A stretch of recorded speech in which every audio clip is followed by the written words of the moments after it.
Hello students, class 11 accountancy. आज हम इस वीडियो में क्या पढ़ रहे हैं? How to make journal entries. इससे पहले जो वीडियो थी सेशन 1 है ना, उसमें हमने जर्नल का मीनिंग पढ़ा, जर्नल का फॉर्मेट पढ़ा और एक ट्रांजैक्शन में जो रूल्स अप्लाई करने हैं हमें, है ना, उन रूल्स को हमने देखा। तो रूल्स की अगर बात करते हैं तो there are 2 types of rules. Which rules?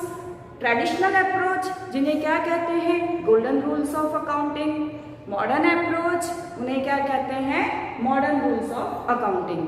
तो आज हम इस वीडियो में, है ना, इन्हीं रूल्स के बेस पर जर्नल में एक ट्रांजैक्शन को रिकॉर्ड करने के लिए ट्रांजैक्शन को पहले एनालिसिस करना सीखेंगे। तो स्पेशली आज वीडियो में हम क्या सीखेंगे? ट्रांजैक्शन को एनालिसिस करना।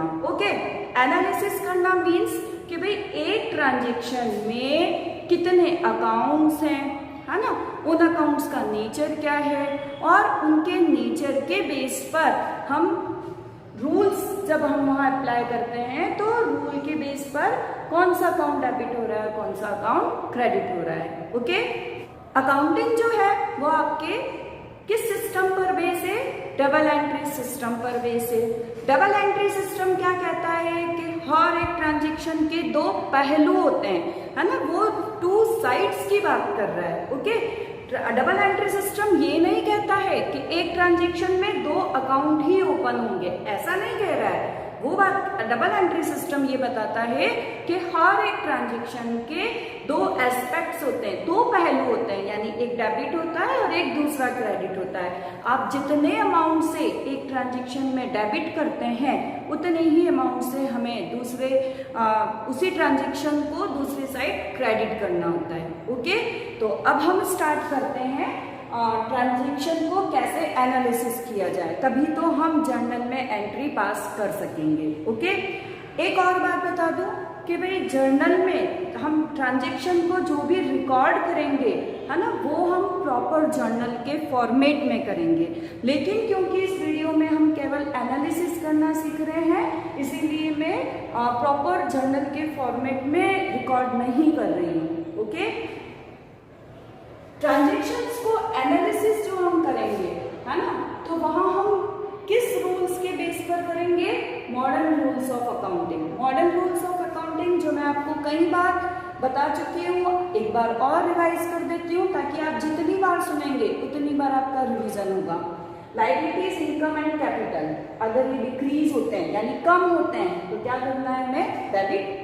और लायबिलिटीज, इनकम एंड कैपिटल अगर इंक्रीज होते हैं इट मीन्स बढ़ते हैं तो हमें क्या करना है? क्रेडिट। एसेट्स एंड एक्सपेंसेस, अगर ये दोनों ही डिक्रीज होते हैं यानी कम होते हैं तो हमें करना है क्रेडिट। और अगर एसेट्स एंड एक्सपेंसेस इंक्रीज होते हैं तो हमें करना है डेबिट। ओके, अब हमें स्टार्ट करना है तो भाई हमें क्या चाहिए? ट्रांजैक्शन चाहिए। मैं आपको यहाँ एक ट्रांजैक्शन बताती हूँ। नेहा started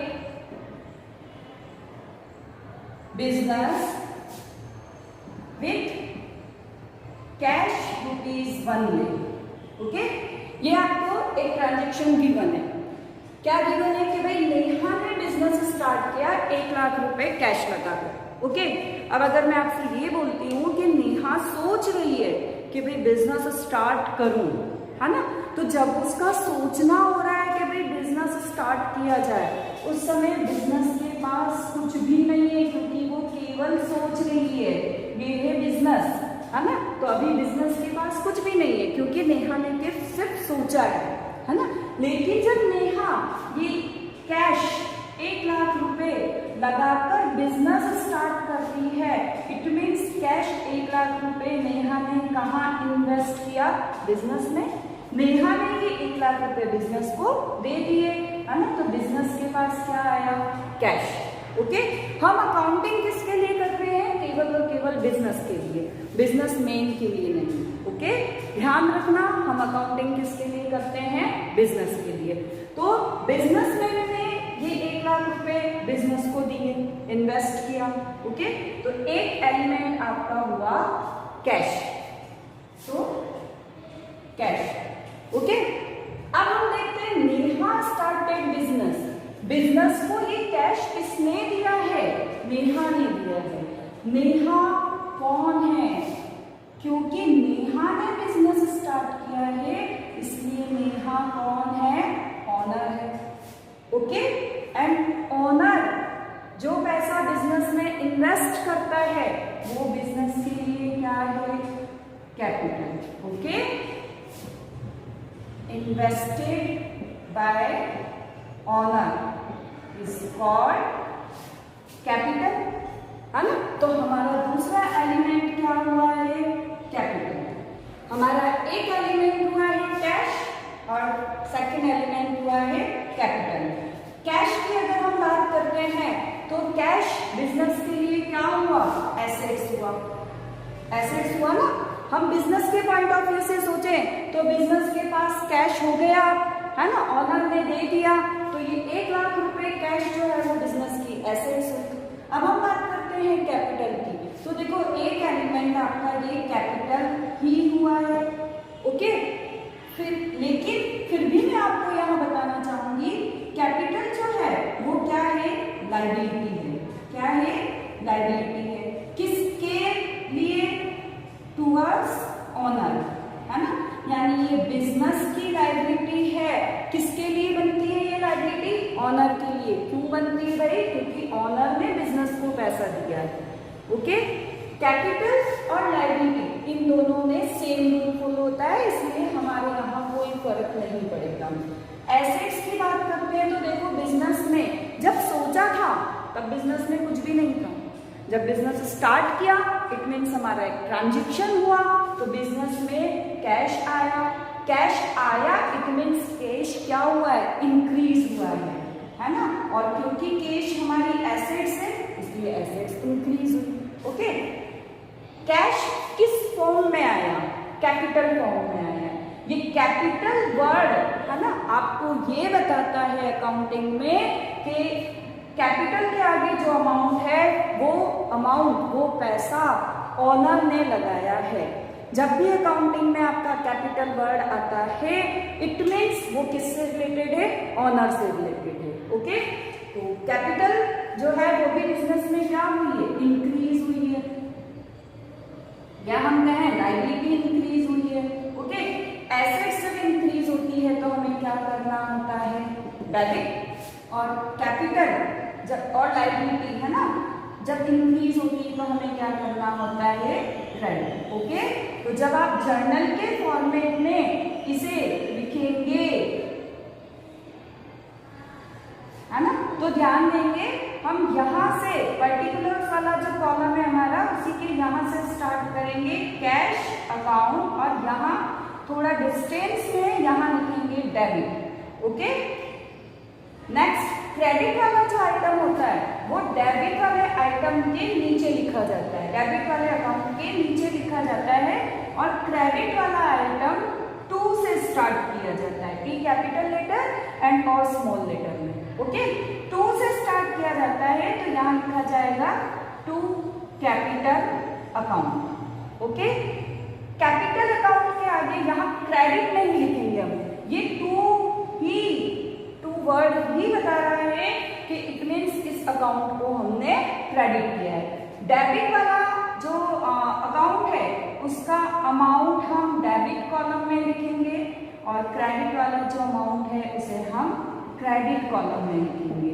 ओके, तो यहाँ स्टूडेंट्स मेरे ध्यान देना, हमें जिस भी ट्रांजैक्शन को रिकॉर्ड करना है ना, जर्नल एंट्री बना के, तो वो जर्नल के फॉर्मेट में ही करना है। इसे हम फिर से जब हमारे बुक के अनसोल्ड क्वेश्चन सॉल्व करेंगे तब हम फिर से इसे सीखेंगे, लेकिन अब जब मैं आपको ट्रांजैक्शंस और आगे सिखा रही हूँ तो सारे वो जर्नल के फॉर्मेट में नहीं बता रही हूँ, मैं उन्हें डायरेक्ट सिर्फ डेबिट और क्रेडिट करना बता रही हूँ। ओके, आपको एग्जाम में स्पेशली ध्यान रखना है कि हमें किसी भी टाइप की जर्नल एंट्री पास करनी है, इट मीन्स जर्नल के फॉर्मेट में करनी है। ओके, हमारा डबल एंट्री सिस्टम जो है वो हमें ये कहता है कि एक ट्रांजैक्शन के दो पहलू होते हैं, जिनमें एक को डेबिट किया जाता है, दूसरे को क्रेडिट किया जाता है। वो ये नहीं बता रहा हमें कि एक ट्रांजैक्शन में केवल दो अकाउंट ही होंगे। अकाउंट हमारे दो से ज़्यादा भी ओपन हो सकते हैं। आप कहेंगे कैसे? तो इसी ट्रांजैक्शन में हम देखेंगे, नेहा स्टार्टेड बिजनेस। नेहा ने बिजनेस स्टार्ट किया विथ कैश ₹1 लाख, यानी नेहा के पास 1 लाख रुपए कैश है, तो वो 1 लाख रुपए लगा करके बिजनेस स्टार्ट कर रही है। गुड्स ₹40,000 एंड फर्नीचर ₹60,000, यानी नेहा बिजनेस स्टार्ट करते समय माल उसके पास ऑलरेडी रखा है 40,000 रुपए का, वो भी वो बिजनेस में लगा रही है, और फर्नीचर जो है उसके पास ऑलरेडी है 60,000 रुपए का। तो जब उसके पास 1 लाख रुपया कैश है, 40,000 रुपए का उसके पास गुड्स है और 60,000 रुपए का फर्नीचर है, तो नेहा सोच रही है कि भाई मैं बिजनेस स्टार्ट कर देती हूँ। तो उसने बिजनेस स्टार्ट करने के लिए, ये नेहा का बिजनेस है ना, उसने ये 1 लाख रुपए जो है वो बिजनेस में लगाया। उसने ये गुड्स जो है 40,000 रुपीज का ये बिजनेस में लगाया, और ये जो फर्नीचर है 60,000 का ये भी किसको दिया? बिजनेस को दिया। ओके, तो नेहा के पास तो बिजनेस के पास क्या आया? कैश आया, फर्नीचर आया और गुड्स भी आया। ठीक है, तो बिजनेस जब स्टार्ट हुआ, बिजनेस के पास पहले कुछ भी नहीं था, लेकिन जैसे स्टार्ट हुआ नेहा ने ये सब चीजें बिजनेस को दे दी, तो बिजनेस के पास क्या क्या हो गया? देखो, कैश एक एलिमेंट। ओके, देन हम देखेंगे गुड्स। तो यहाँ गुड्स के लिए हम स्टॉक वर्ड लेंगे। Okay, then furniture. तो ये तीनों किसके हो गए? बिजनेस के हो गए, है ना। ये तीनों आइटम जो है, ये तीनों आइटम किसने लिए? नेहा ने लिए। और नेहा कौन है? ऑनर। तो भाई ऑनर बिजनेस में जो भी इन्वेस्ट करता है, invested bye honour is called, क्या कहलाता है? कैपिटल। ओके, बिजनेस में ऑनर जो भी लगाता है उसे क्या कहते हैं? कैपिटल। तो ये तीनों चीजें बिजनेस में ऑनर ने लगाई, तो ये क्या हो गई? कैपिटल। इट मीन्स ट्रांजेक्शन एक है, इसमें एलिमेंट्स 4 हुए। ओके, अब कैश बिजनेस की क्या है? एसेट्स। स्टॉक बिजनेस का क्या है? एसेट्स। ओके, फर्नीचर बिजनेस के लिए क्या है? एसेट्स। एंड कैपिटल है जो ये शो करता है कि भाई बिजनेस में ऑनर ने इतना अमाउंट जो है वो इन्वेस्ट किया है। ओके, अमाउंट के फॉर्म में उसने कैश में लगाया 1 लाख रुपए, स्टॉक में लगाया उसने 40,000 रुपए, और फर्नीचर उसने 60,000 रुपए का लगाया। तो एसेट्स बिजनेस में क्या हुई? इंक्रीज। भाई कैश आया तो इंक्रीज हो गया। स्टॉक वो भी बिजनेस में आ गया ना, अब तो क्या हो गया? इंक्रीज। ओके, फर्नीचर पहले तो था ही नहीं ना, क्योंकि बिजनेस स्टार्ट ही नहीं हुआ था। ऑलरेडी ऑनर के पास फर्नीचर था, उसने ये फर्नीचर बिजनेस को दे दिया। हम बिजनेस के लिए अकाउंटिंग कर रहे हैं, तो बिजनेस के लिए सोचना है कि बिजनेस का क्या है। तो बिजनेस का क्या है? गुड्स है, फर्नीचर है, कैश है। तो ठीक है भाई, ये फर्नीचर में क्या हुआ? एसेट्स इंक्रीज हो गई। कैपिटल भी इंक्रीज हुई है ना, किसके लिए? ऑनर के लिए। ओके, एसेट्स जब इंक्रीज होती है तो हम क्या करते हैं? डेबिट। और कैपिटल जब इंक्रीज होती है तो हम क्या करते हैं? क्रेडिट। ओके, तो आपका क्या हो जाएगा? Cash account debit, stock account debit, furniture account debit. Okay, cash कितने अमाउंट से? 1 लाख, स्टॉक 40,000, ओके, फर्नीचर 60,000, और ये कितना टोटल अमाउंट कितना इन्वेस्ट किया ऑनर ने? 2 लाख। जो ऑनर इन्वेस्ट करता है वो क्या कहलाता है? कैपिटल। तो कैपिटल अकाउंट जो है आपका वो क्या हो जाएगा? क्रेडिट। कितना? 2 लाख। ओके, तो हमने क्या देखा, एक ट्रांजेक्शन में एस्पेक्ट्स दो ही है, डेबिट एंड क्रेडिट, ओके। लेकिन अकाउंट जो है एक ट्रांजेक्शन में 2 से ज्यादा ओपन हो सकते हैं, ओके। बिजनेस में ऑनर जो भी इन्वेस्ट करता है वो कैपिटल है, और जो इन्वेस्ट किया जा रहा है वो एसेट्स फॉर्म में है, तो एसेट्स, लायबिलिटी भी हो सकती है, तो वो थोड़ा हम आगे डिटेल जब पढ़ेंगे तब देखते हैं, ओके।